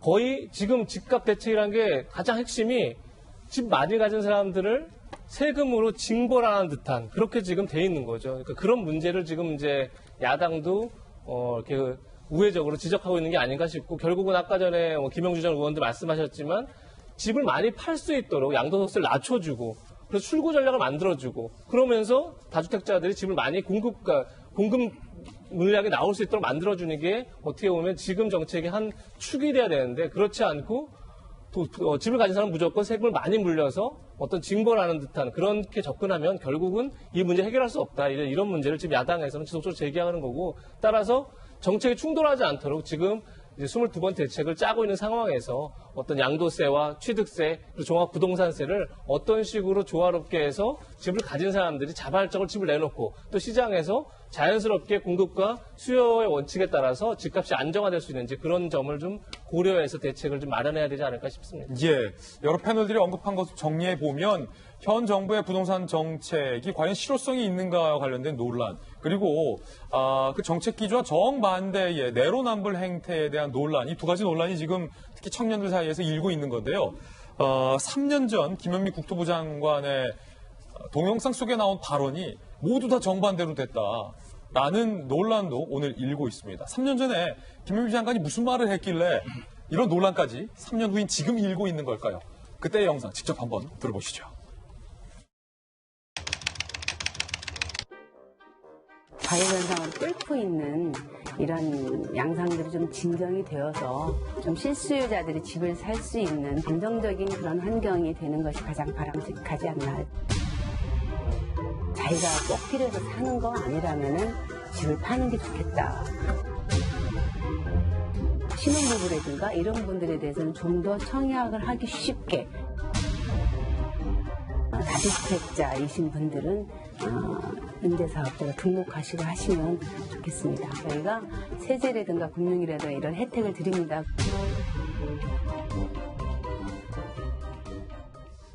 네, 지금 박정아 대변인 저와 같이 보셨는데 청와대에 계시잖아요. 국토부 장관이 3년 전만 하더라도 물론 이제 선의로 해석하자면 그래 3년 후쯤에는 지금 김현미 장관이 말한 대로 다 부동산 값도 안정이 되겠지라는 뭐 정책 결정자라면 그런 예상을 하고 정책을 내놓지 않겠습니까? 그런데 어떻게 네 가지가 다 반대로 됩니까?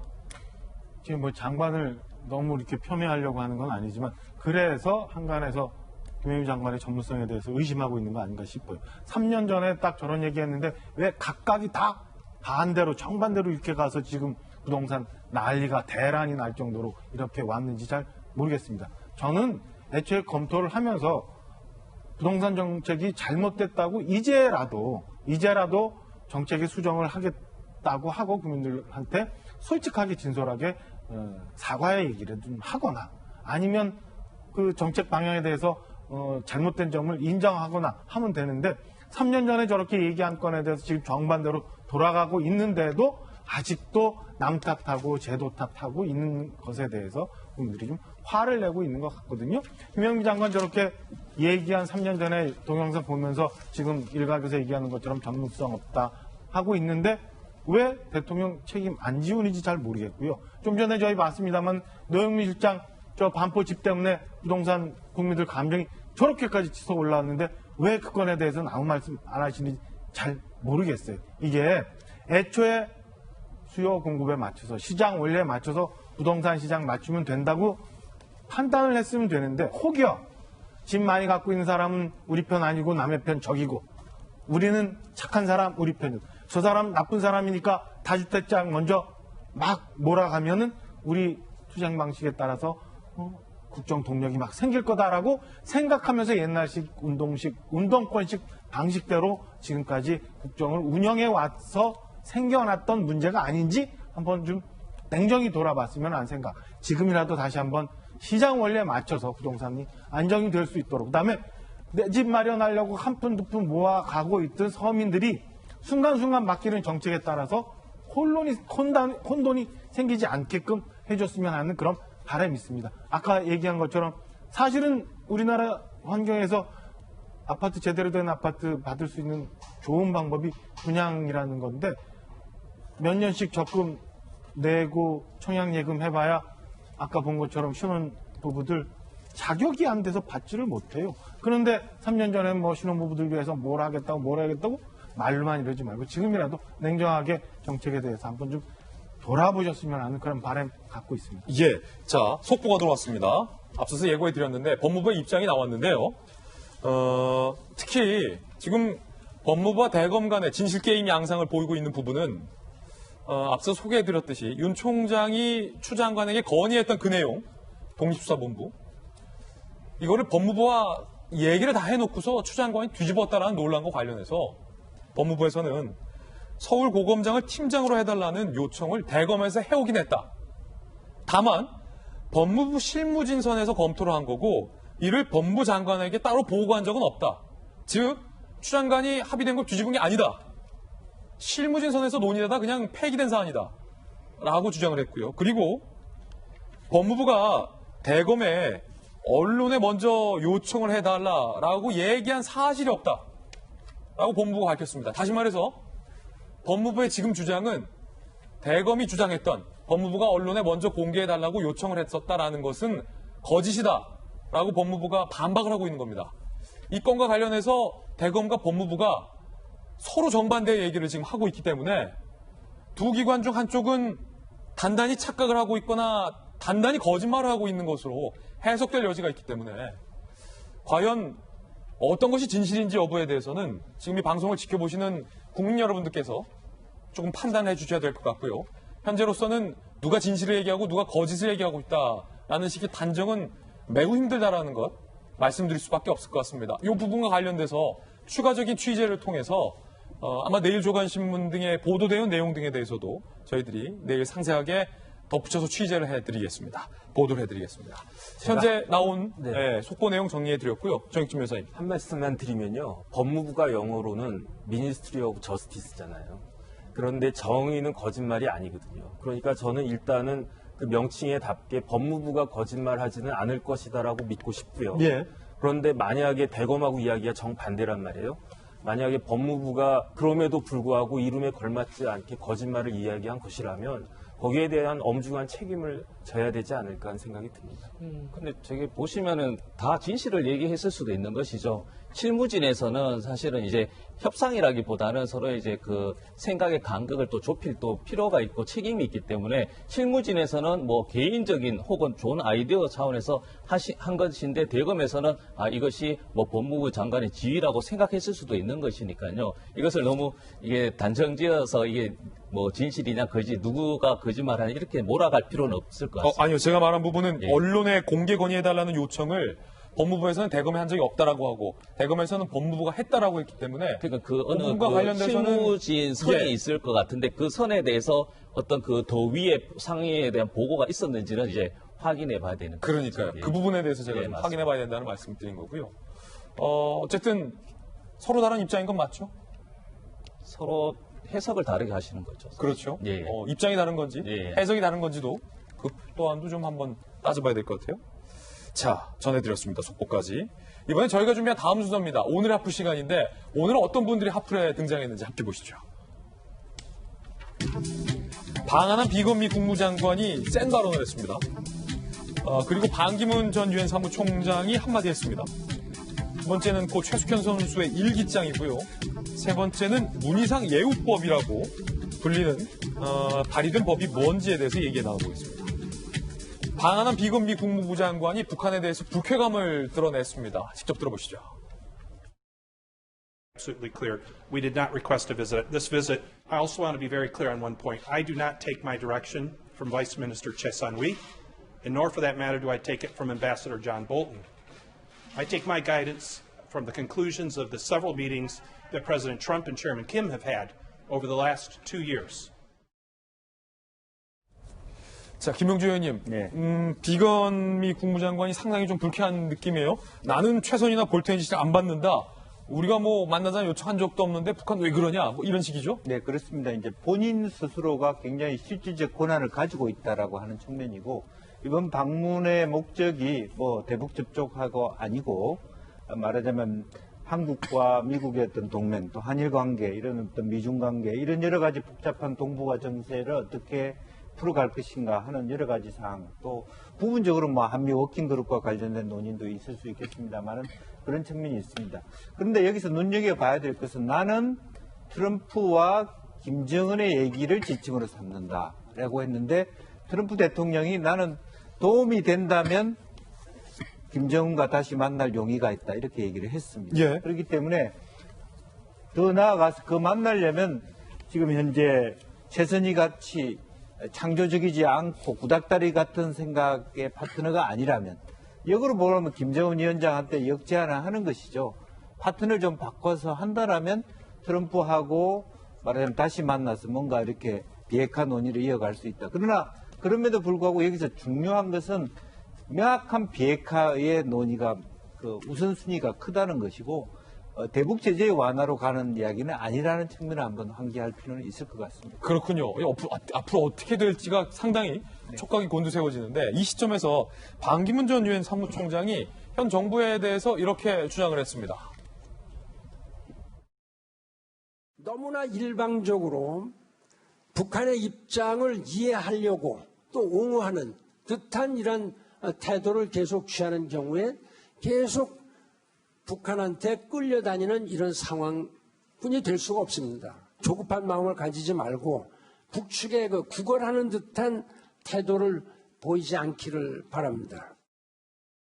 예, 그러니까 이제 반기문 위원장 입장에서도 이제 우리의 안보를 걱정해서 해주신 말씀이고, 단지 이제 구걸이라는 표현은 보는 사람 혹시 이제 행하는 사람 입장에서는 그 단어에 대해서는 뭐 동의 안 하시는 분도 계시는 거고요. 굉장히 센 표현이죠. 구걸하지 마라. 예, 그렇죠. 구걸이라기보다는 사실은 이게 평화를 위해서, 그 대화를 위해서 저자세 정도라고 이해해 주시면 되는 것이지 구걸 자체는 아니다라는 거죠. 예, 박지원 대변인.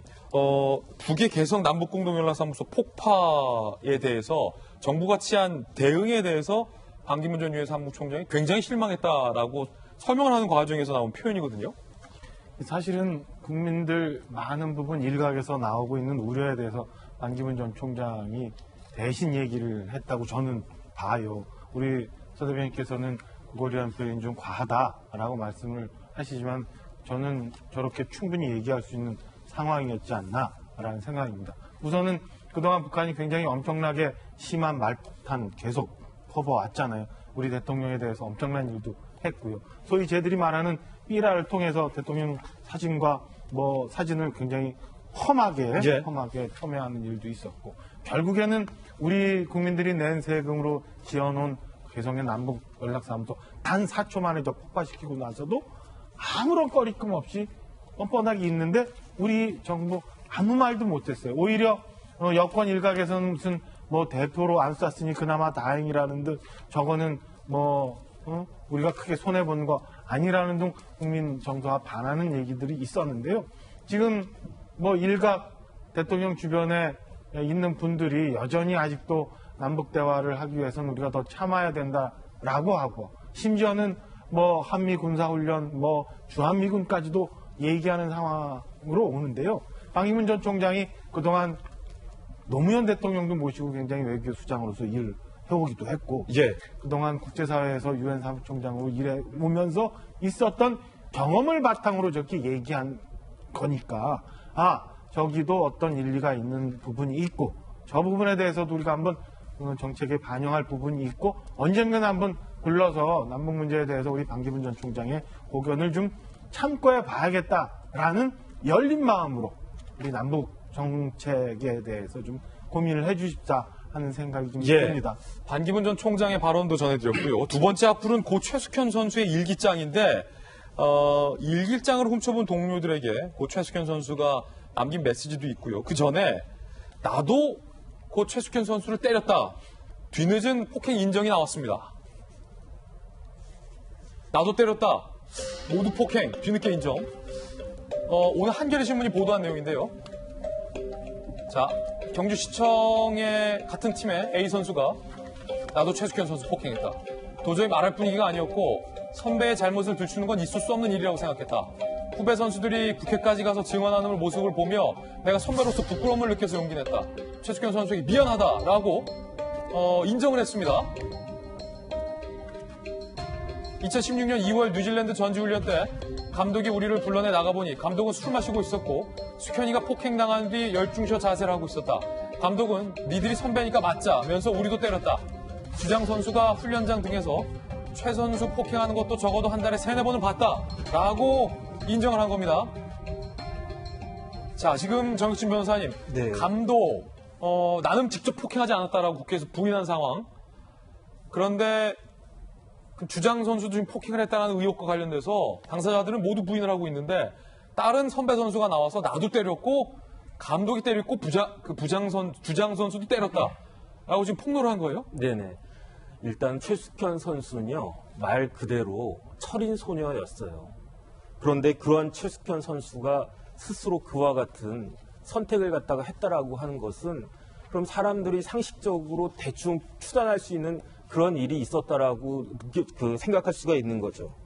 그런데 증거라고 하는 게 이런 경우에는 일단 맞았다라고 하면 뭐 진단서, 사진 이런 것들도 있겠지만 지금 그런 거는 없다는 이야기 아니겠습니까? 그러면은 아마 최숙현 선수가 남긴 일기장에 그런 것들이 기록이 되어 있으면 그것도 증거가 될 수 있는데 예. 지금 가장 중요한 증거는 뭐냐면은 증언이거든요. 증언인데 그런데 지금 선배 선수가 이렇게 스스로 인정을 갖다 했단 말이에요. 이게 증언의 신빙성이 달라지는 겁니다. 예컨대 감독이 때린 걸 내가 봤는데 난 안 때렸다. 이렇게 이야기하면 쟤 거짓말하는 거 아니야? 감독도 안 때렸는데 몰아오는 거 아니야? 이럴 수도 있지만 나도 때렸다. 감독님도 때렸지만 사실은 나도 때렸다. 이렇게 하면 그 사람의 말의 신빙성이 확 올라가는 거기 때문에 그렇군요. 더 이상 빼도 박도 못하는 그러한 증거가 될 수 있을 거라고 저는 판단이 되고요. 그 다음에 결론적으로 뭐냐면 저 선수가 뭐라고 이야기했냐면 부끄러움을 느꼈다라고 이야기했잖아요. 사실은 저도 어른의 한 명으로서 최숙현 선수가 우리 애들이랑 나이가 비슷하더라고요. 그러니까 그 기성세대로서 저도 부끄러움을 사실 느끼고 있는데 그런데 진짜로 그렇게 못할 짓을 한 그 감독이나 그 주장이나 이런 사람들이 부끄러움을 느끼지 못하고 있는다. 그건 말도 안 되는 거고요. 어서 빨리 스스로 그 자백을 갖다가 하고 합당한 처벌을 받아야 되지 않을까 하는 생각이 듭니다. 예, 나도 때렸다. 나는 뒤늦은 폭로. 자, 그에 이어서 최숙현 선수의 일기장 내용 중에 누군가가 최 선수의 일기장까지 훔쳐봤다라는 대목, 시사하는 대목이 있습니다. 함께 보시죠. 오늘 서울신문 보도에 따르면 고 최숙현 선수의 일기장 내용 중입니다. 지난해 3월 25일. 너무하네. 방도 뒤지고 왜 우리 방 들어와서 뒤져봐. 너 너무한 거 아니야? 그만해 제발. 그리고 왜 일러? 땡땡아. 내가 몰래 밖을 본다고? 아니야. 밖에 보면 네가 있는 거야. 그만 일러봤자 숨 막혀. 물 먹고 700g 쪘다고 욕먹는 것도 지치고 내 일지 보면 솔직히 네가 인간은 아니지 라는 부분입니다. 최숙현 선수가 폭행을 당했고 폭언과 각종 부당한 대우를 당했던 것뿐만 아니라 최숙현 선수의 방까지 누군가가 뒤지고 일기장까지 훔쳐본 건 아니냐라는 대목을 시사하게 하는 부분이라 참 마음이 아픕니다. 특히나 김용주 의원님. 네. 아까 정진 변호사님 기성세대로서 부끄러움을 느낀다고 했는데 최숙현 선수가 대여섯 번 정도 극단 선택을 하기 전에 이 같은 사실을 알리기 위해서 본인이 처한 비극적 상황에서 벗어나기 위해서 발버둥을 쳤는데 그런에도 불구하고 개선되지 않았다. 그런데 그 이면에는 너도 때리고 나도 때리고 주장도 때리고 감독도 때리고 닥터도 때리고 한 것뿐만 아니라 방도 뒤지고 일기장까지 봤다. 그리고 부모에게 딸의 뺨을 시키기까지 했다. 어디까지가 끝인지 모르겠습니다. 그렇습니다. 지난 4월부터 여러 가지 백방으로 노력했는데 아무런 답을 안 주다가 실제로 죽기 전에 이제 대한체육회 스포츠인권센터에서 전화를 했더니 네가 갖고 있는 증거를 한번 내봐라.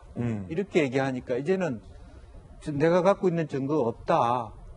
아무도 나를 도와줄 수 없다라고 하는 부분이고 또 반면에 저쪽은 이미 감독 하에 감독이 보는 앞에서 진술서 나는 한 번도 그렇게 폭행한 적 없고 그건 본 적도 없다는 걸 다 입수해 놓고 있는 상황. 근데 그런 것이 과연 공평한가? 스포츠 인권센터가 왜 만들어졌는가? 그러니까 수백 명 중에 한 명이 문제가 됐을 때 그 한 명의 이야기를 듣기 위해서 그런 거 하나도 만드는구나. 근데 형평성을 따지고 코로나 때문에 갈 수가 없다. 자료 내놔라. 그게 뭐 3개월 뒤에 이런 답을 들었을 때의 절망감. 참 우리가 한편으로는 코로나로 뭐 전 세계 선진국이라고 하지만 이미 이제 독일이나 영국 같은 체육 정책을 보면 이미 선수 중심으로 생활체육 중심으로 인권 중심으로 다 가 있는 거거든요. 이미 1년 전에 심석희 선수 때도 대한체육회 얘기했고 또 일부는 10년 전에도 똑같은 이야기를 반성한다, 미안하다, 다시는 이런 일 없다는 얘기를 대한체육회장이 똑같은 얘기를 반복하고 있습니다. 이제는 그야말로 체육 정책 자체의 패러다임 전환이 와야 된다 생각합니다. 너무 엘리트 위주, 성적 위주의 측면이 아니라 시스템적으로 스포츠 가버넌스를 만들어서 막 로또 기금을 가지고 선수들을 어떻게 지원하고 하는 투명성, 개방성, 포용성을 가지고 선수 중심으로 이거는 무슨 뭐 체육회 이사, 회장 다 시가 그 사람 앞으로 밑으로 그냥 수시적 구도 안에서 어떻게 돼가는지도 모르고 정말 뭐 의사, 물리치료사 면허증도 없는 사람을 닥터라는 이름으로 앉혀놓고 예. 그래도 아무것도 거들떠보지 않는 이게 우리 아이들이 뭐 체육하는 아이들이 닥치는 현실이라면 완전히 바꿔야 된다. 완전히 잘못됐다. 네, 그러니까 이게 뭐 다른 여러 분야도 마찬가지겠지만 사실 스포츠 분야에서 가장 중요한 건 정서거든요. 그리고 집중.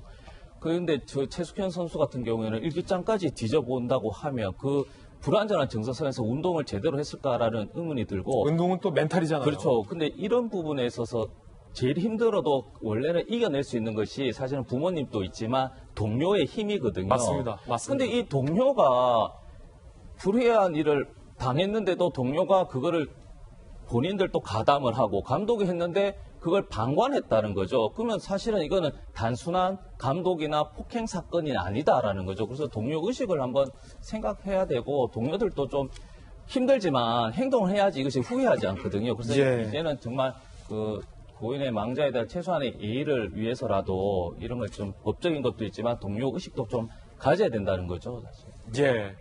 좋은 말씀입니다. 세 번째 앞으로는요, 문희상 예우법이라고 불리는 법이 발의가 됐다고 합니다. 물론 충분한 동의를 못 얻어서 부결될 가능성이 큰데요. 이게 도대체 뭔지 누가 발의한 건지 함께 보시죠. 문희상 예우법 소위 문희상 전 의장의 측근이 발의했다고 해요. 개정안 내용은 전직 국회의장에게 차량과 사무실을 제공하자. 임기 만료 후 4년간 운전기사 1명과 비서 1명을 지원하자. 그런데 이걸 발의한 사람이 문희상 전 의장의 측근으로 알려져 있는 김수흥 민주당 의원입니다. 동료들은 난감하다고요. 수도권의 한 의원은 국회의원 연금도 없어진 지 오래고 세비 깎으라는 국민 요구도 있는데 이 법인 동의했다간 법안 동의했다간 국민 눈높이 안 맞는다는 비판을 받은 우려가 생긴다. 최소 요건이 10명인데 무산될 전망이다라는 전망도 나오고 있는데요. 도대체 이재명 기자, 문희상 예우법이라고 불린다는데 이게 왜 뭡니까 이게 정체가? 예, 지금 보신 것처럼 전직 국회의장에게도 사무실이라든지 집기라든지 차량을 지원하고 4년간 운전기사 그리고 비서 등을 지원하자. 지금 사실 대통령 같은 경우는 그런 예우법이 있어서 전직 대통령한테 일정 정도의 사무실과 비서진을 지원하고 있죠, 정부에서. 국회의장도 이제 의전설 2인이 그렇게 하자 이런 법을 제안한 건데 지금 발의가 됐더라도 발의가 아직 안 됐습니다. 발의가 아직 안 됐어요? 발의를 하려고 그러면 의원 10명의 동의를 얻어야 되는데 동의를 좀 그렇군요. 못 얻은 거죠. 그러니까 의원들이 봤을 때도 지금 가뜩이나 국회의원들에 대한 시선이 안 좋죠. 그래서 세비를 깎아야 된다는 얘기도 굉장히 많았었고 또 이미 전직 국회의원들에게 뭐 연금은 아니지만 연금 형태로 헌정해서 지원하는 돈이 있었는데 사실 그것도 다 예전에 없어졌죠. 그러다 보니까 과연 이게 전직 국회의장을 이렇게 예우하는 게 국민적 동의를 얻을 수 있느냐 이런 문제가 이제 있었던 거고 특히나 얘기한 것처럼 그 법안을 발의하려고 했던 의원이 문희상 의장이 의장일 때 그러니까 국회에서 국회 사무처에 이제 사무처장으로 승진했던 분이다 보니까 오히려 좀 국회 동료 의원들에게도 많이 설득력을 좀 잃었지 않았나라는 생각이 들고 그래서 아직 추진이 안 되고 있습니다. 그런데 의원들이 걱정하는 것처럼 균형을 잘 맞춰야겠죠. 그러니까 국회의장의 전직 국회의장에는 예우 공이 필요하지만 과연 어디까지 어떻게 해야 될지는 조금 더 고민이 많이 해야 될 것 같습니다. 예, 이 부장께서 잘 설명해 주셨듯이 아직 발의가 안 됐다는 부분, 발의를 하려던 의원이 바로 김 의원이었다는 부분 다시 한번 말씀드립니다. 이번에 저희가 준비한 다음 이슈입니다. 주제는 이겁니다. 해수욕장에서 야간 침입하면 어떻게 될까요? 벌금 문다고 합니다. 그 밖에도 내일부터 시행되는 코로나19와 관련된 변경된 내용들이 있습니다. 함께 보시죠.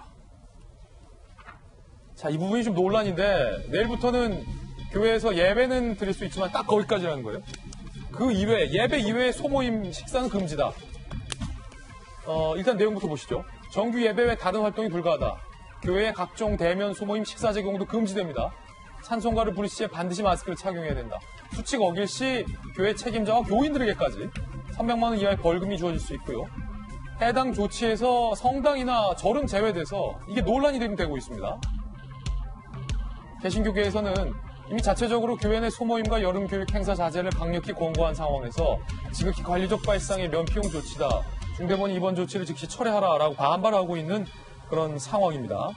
자, 이게 이제 형평성과 관련해서 논란이 되고 있는데 당장 내일부터인데 정혁진 변호사님, 일단은 최근 교회 내에서 중대본 측의 입장은 소모임 혹은 수련회 혹은 성가대 연습 같은 소모임에서 코로나 확진자가 많이 나왔기 때문에 이 같은 조치를 불가피하게 취할 수밖에 없다.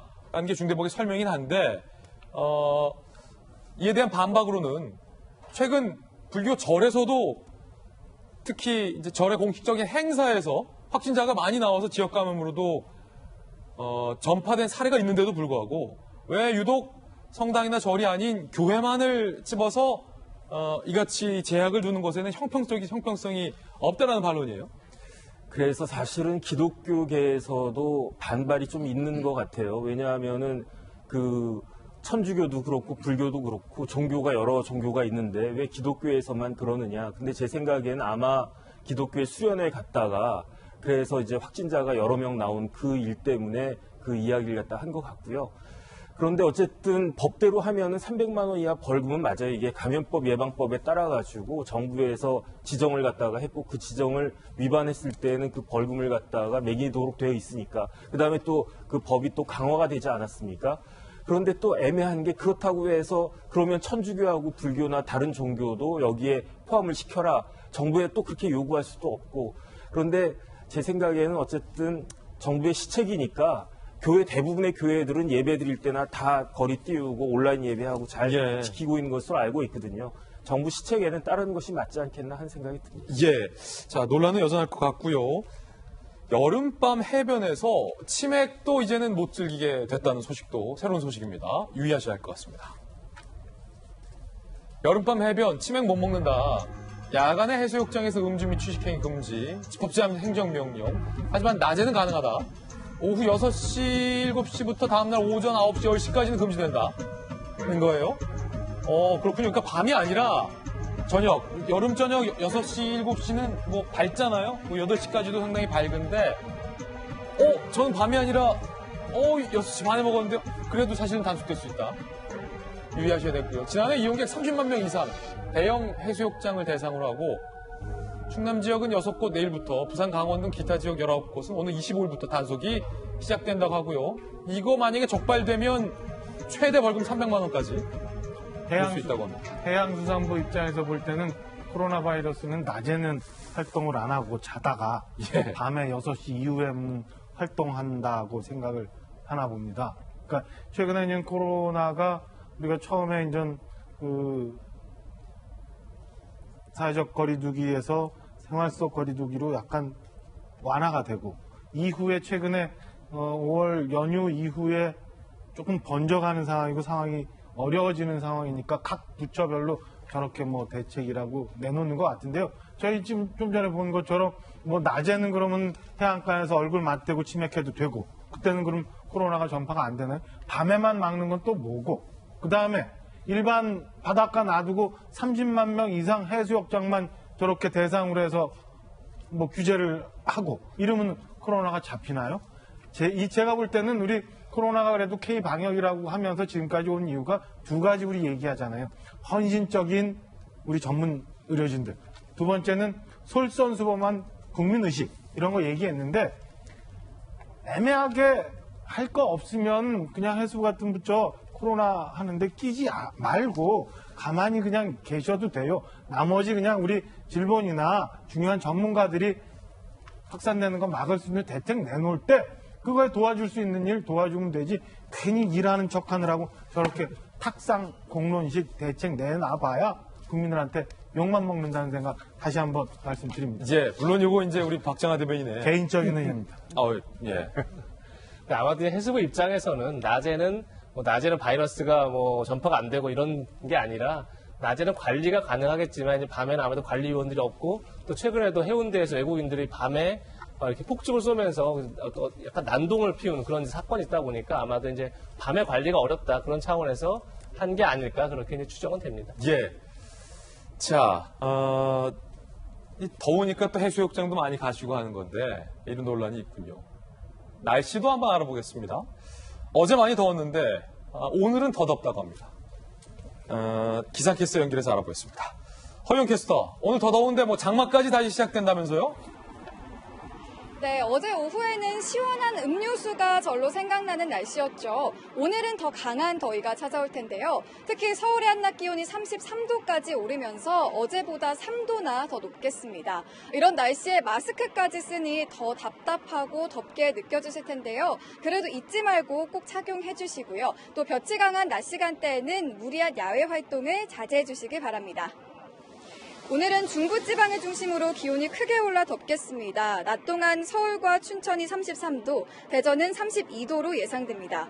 오늘은 장마 전선이 다시 북상하면서 곳곳에 비를 뿌리겠습니다.